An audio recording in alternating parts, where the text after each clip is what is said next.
Yeah, what is that? We didn't do the beta. We didn't fall for that one, all right?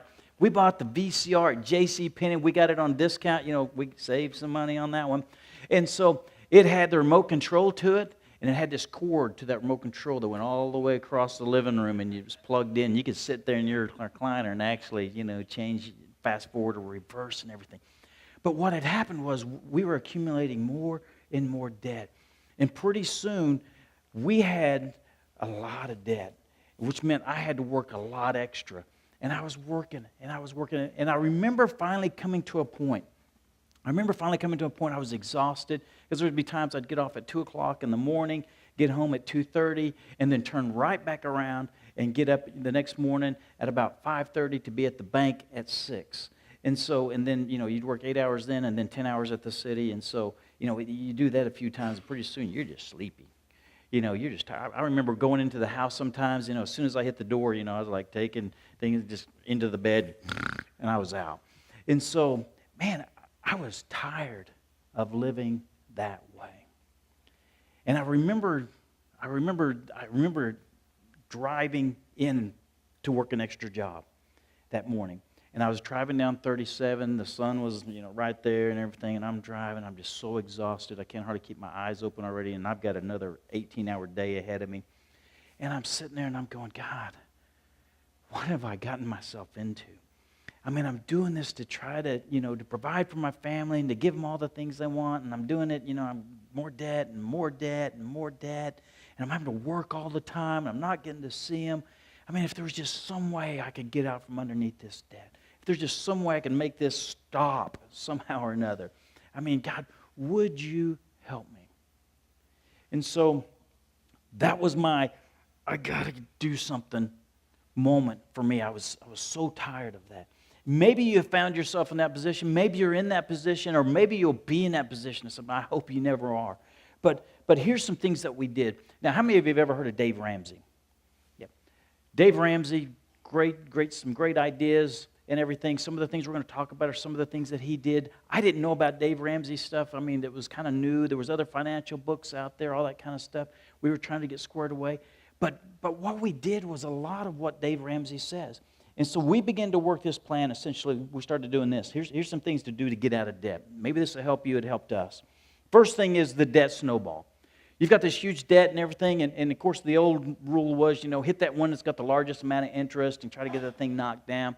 But basically, what we did was we hit the very first, the lowest one that we owed on. All right, just kind of categorize. All right, we owe this much on credit card, we owe this much on this one, this much on this one, this much on this one, and kind of categorize to the least amount. And so we paid off this one eventually. We just went after this one. We paid off this one. We doubled it up. We did whatever we could. And then we took that money, instead of just going, woohoo, we've got an extra, $150 a month now. Let's go buy something else. That's kind of what we do sometimes, right? Or get a raise, let's go buy something. And so we took that and we applied that 150. We began to pay down on the next one. And once that one was paid down, we took all of that money we were paying on those two, and we began to go after the third one. We began to attack the next one. And we just kept going straight down the ladder. The average household has between $1,500 to $2,000 in payments a month. And so we began this process. It was kind of like a diet, where you begin to shave off so many pounds and you're so excited about it. Remember I talked about discipline? When you hit that first one and you get it paid off, all of a sudden it's like losing 10 pounds. It's like, man, I lost 10 pounds. This is pretty cool. I'm going to keep going on this thing. And so it is that same thing that helps you with your discipline. Secondly, you have to be ready to get out of debt. You've got, if you're not like, I'm so sick of this and I'm miserable, and this is ruining my relationships, this is, I'm working so much, whatever. That's a great motivator. That's where we were. It was to a point of, I'm so tired of this, it's consuming, us. So you got to be ready. Thirdly, quit borrowing more money. Here's the deal. You can't borrow yourself out of debt. You can't go to the mailbox and go, oh, thank goodness we got another credit card. Well, we can pay off the old credit card. We can switch that debt because this one's 2% less than the other one. But it's got a higher credit limit on it. What are you going to do?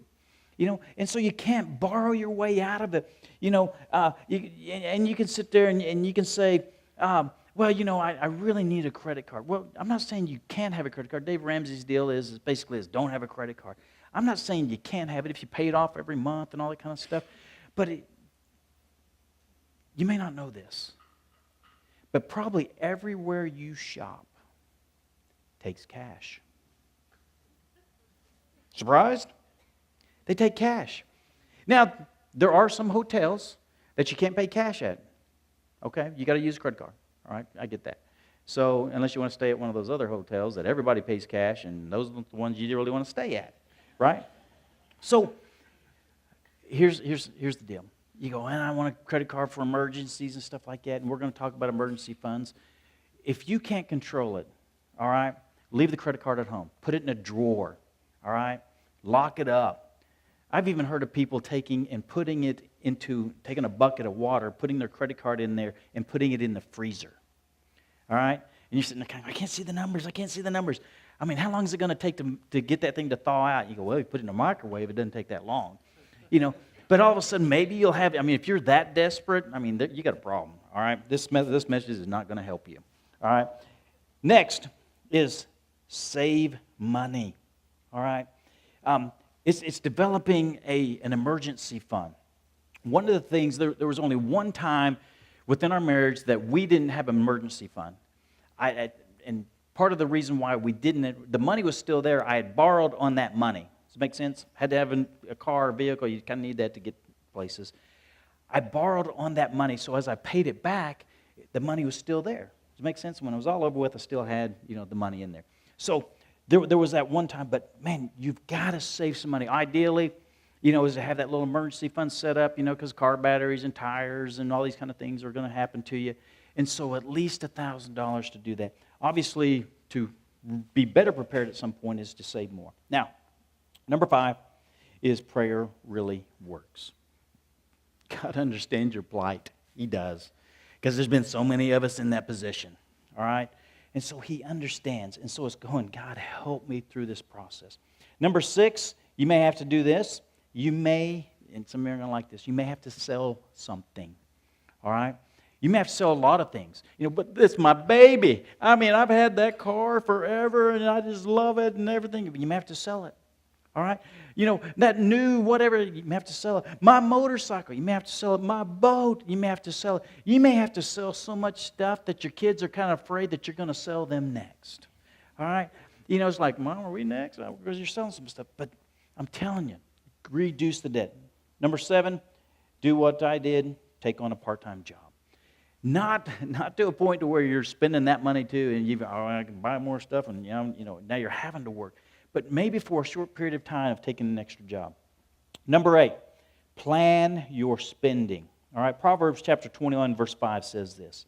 Plan carefully, and you will have plenty.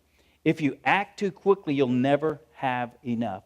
You see, again, financial freedom isn't about how much you make, it's how much you spend. And so it's developing a budget. And you can be so detailed, you can have your spreadsheets and all that other kind of stuff. I never could kind of get that way, but so I kind of just pencil and paper, all right, we got X amount of dollars, we got these bills we got to spend on it, and we kind of balanced off of that. And so it's developing how are we going to manage our money instead of it managing us. And the other thing I love here says is don't act too quickly. Anybody ever heard of impulse buying? All of us have, right? We're exposed to it on a continual basis. You go into a store, you go in all these different places, and it's about impulse buying. Let me tell you, I just read a book here a couple months ago about habits that we have. Think about this. Whenever you go into a grocery store, let's take Crest. Anybody shop at the Crest down at 104th in May? Several of you do, because I can see those of you that are, manage your money. You're probably the ones shaking the heads are the ones that handle the money around your house and everything. So here you are, you're at Crest. You walk into the door, and what is to the right when you walk in the door is which department? Produce department, right? And all the produce looks all pretty and everything like that. And so that is set up exactly for you, for that reason. Because what happens is you go over there and you get a few vegetables, and you shove them in the bag and everything because you want to eat healthy. You want your family to eat healthy. And you travel around, there's the meat market and the fish. And so you grab some meat because that's what your family needs. And then as you're going up and down the aisles, you hit the snack aisles. And you're thinking, I've got some vegetables. I'm eating healthy here. It'll be all right if I get that deal of candy bars. It'll be all right if I get some extra bags of chips. It'll be all right, right? Because, you're justified. You see what I'm saying? They lay out the grocery store just so you know exactly. I mean, they got your number. I can give you example after example after example. How many of you have walked into some place and bought something you didn't even walk in to get? And you wonder, how did that happen? Kim walks in with the list, and I'd go with her every so often, and I'd check off the list. And I would tell her, I don't know how many times, that's not on your list. Yeah, but we need it. It's not on your list. But we need it. And we'd just go through the whole store. That's not on your list, but I need it. And so there have been times, most all of us have experienced this. You've gone in, and all of a sudden you go, oh, there's... And where do they put them? Lowe's, whatever, it's on the end caps, right? It's like that four-letter word we cannot resist. Can we? Starts with an S, ends with an E. Sale. That's right. It's on sale. Because we can go home to our husbands or to our wives and look and go, honey, look what I bought. And guess how much I saved. Exactly right. And your husband or wife sits over there and goes, saved? You spent $150. You didn't save anything. When, and you see this too, go to JCPenney, those things, and on the receipt, and it's got on there, you saved, right? And the clerk is trained to say, sir, you saved $35 on your purchase today. Really? Because I feel like I spent $70. Do you put that in my savings account, or how does that work? And Kim just walks away anymore. She just walks away because the little clerk, she's been trained a specific way, and all of a sudden she's going, what do you mean, but in your savings account? Well, you said I saved $35. I want to know where that money, is it go in my savings account? Or how do you put that into my account? And they're sitting there going, well, no, you saved it. No, I spent $70. I want to know where that $35 is. And so you don't want people behind you because they start getting a little grumpy and everything, but you can just make a little salesperson, just one that's been, it's interesting to watch. But here's the thing. Sometimes our impulse buying. Here, let me give you a little secret. I'll tell you what I've chosen to do in that, because I'm still susceptible to it. I grab it. I'm walking down the aisle and everything, and I'm going, man, I didn't even know I needed this, but I guess I do. I'm walking down the aisle, and pretty soon I've got this question I ask: do I really need this? And I start walking a little slower. Stupid question. Of course I need it. I'll use this sometime or another. Do I really need this now? Those of you that may work in the industry of, Lowe's or any of those kind of things, I apologize right now. I put it up on the shelf over here and I just get away from it. But that's not where it goes. I know. I'm sorry. I put it there and I get away from it. Because if I try to take it back, I may talk myself back into it. Wait a minute, I think I do need that now. But if I get it out of my hands and I start running, gotta get away from it. I'm good, okay? Use any of these things. Here's the next thing, last thing. All right, number 9. Plan to give, okay? When you're in a position where you can do this, I'm telling you, this changes your world. Number 9, plan to give. Proverbs chapter 3, verse 9 and 10. Here's what he says. He says, honor the Lord by giving him the first part of your income, and he will fill your barns. You go, I don't have any barns. How about bank accounts? He will fill your barns, your wheat, and your barley, and overflow your wine vats with the finest of wines, which some of you are probably excited about that one. And so, but look. He says, here's what I want you to do with the first part of your income. I want you to give it. I know I'm the preacher, but I got to be honest with you. Giving doesn't come easy for me. For my wife, it's real easy. All right? She's all the time on Facebook. There's just someone on Facebook and they need da-da-da-da. And I go, well, I hope somebody gives it to them. Hope that's okay. I don't mean to be callous or anything. Like I struggle with giving. It's been, I'm a saver. But here's what I know. If I don't give, I can very easily become greedy. I can become greedy. And what I discover is when I do give, I feel pretty good about it. And so here's 3 reasons to give. Gratitude for the past, that God has blessed us with everything that we have. That God has blessed you with that. Let me tell you this. If my guess, looking around in this large of a group of people, you fall into probably the top 10% of the richest people in the world. Not in the United States, but in the world. And my guess, there are some people in here that you fall into the 1% category. You know, they're always talking about, 1%ers, those 1%ers, those 1%ers. You are in the 1%. If you've got asset-wise over $375,000, your house, your cars, I mean, it's yours, savings accounts, whatever. You've got $375,000 or more, you fall into the richest 1% of the world. Okay? So, next time you go, well, I'm poor. No, you're not. Number 2, priorities of the present. Making God number 1 in our lives is a reason to give. And number 3, faith in the future. That God is able to take care of me. That whenever I give, that God is going to be giving back. That as I give, that God's going to take care of it. Luke chapter 12, verse 34, here's what Jesus says.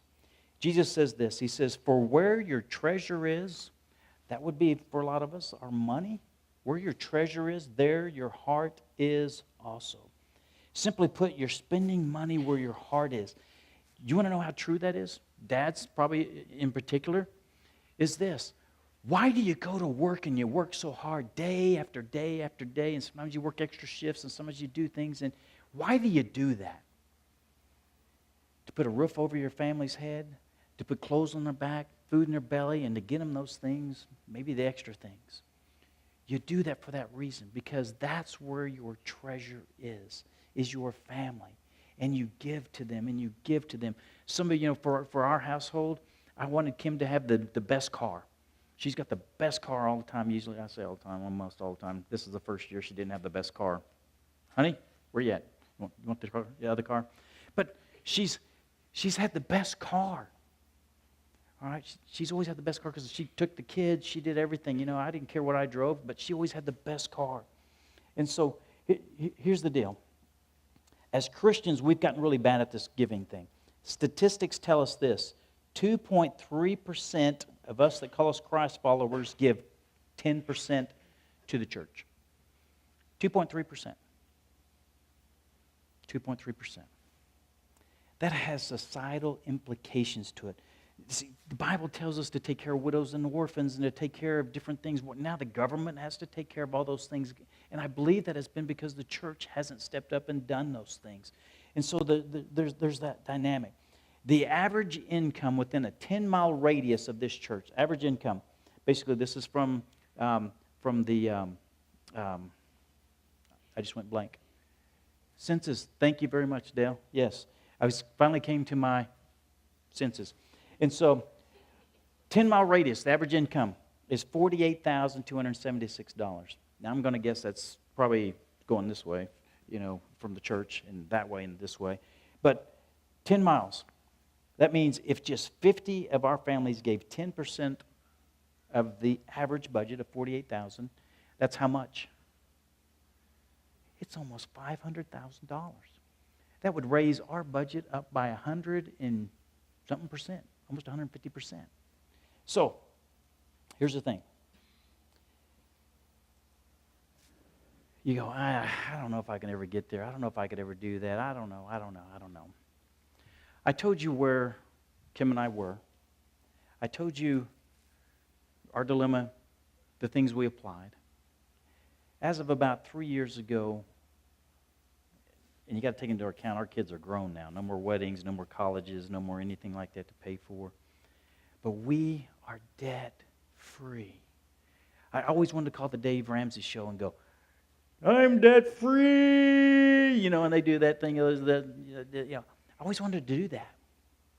And I have to tell you, when we discovered that, I mean, the first time our house payment was due, wasn't due anymore, and it was kind of like, I don't have a house payment. I mean, even after Cassie was left home and after her wedding, all that kind of stuff. It was like 6 months later, I looked in our account and go, what is that? Come here, look at this. I haven't seen that in ever, well, at least not before I got married. We got money in the bank. And we applied that money and we applied that money to debt. And now you know what we're able to do? We're able to give more. And we find those opportunities, as we give and we do more. And I'm telling you, it is very true. You are a slave to the lender, and when you are no longer a slave, I'm telling you, here's what I can do. Here's what you can do. You can go to work the next day. Bills are paid for, everything's done, all that kind of stuff. You got some money set back, all that kind of stuff. And your employer goes, hey, you need to do it, da-da-da-da-da-da. And they go, well, hey, I'm telling you right now, I come to work every day because I want to, not because I have to. All my bills are paid, and I got money in the bank, and don't you forget it, mister. How many of you would like to do that? I do that at times. I don't say it necessarily that, but I go, hey, I just want to remind you, I'm coming to work every day because I want to, not because I have to. I'm telling you, you can make that happen. It may not happen now. It may not even happen in 10 years for some of you. But I'm telling you, you can make it. You can do that by applying these principles that we're talking about. That you have an opportunity to give and give and give. I truly believe this. I believe this, and whether you do or not, that's up to you. But I believe we have always given. We've given actually more than our 10%. Because you can give 10% or you can give more. It's up to you. But I truly believe by us being faithful in that God has been even more faithful. I'm going to ask you to bow your heads with me this morning. Finances impacts every single one of us. It's developing some kind of plan, game plan to do this. It's about having disciplines. But more than all that, it's about trusting in who God is, on what to do with your money. God, how can I honor you with my finances?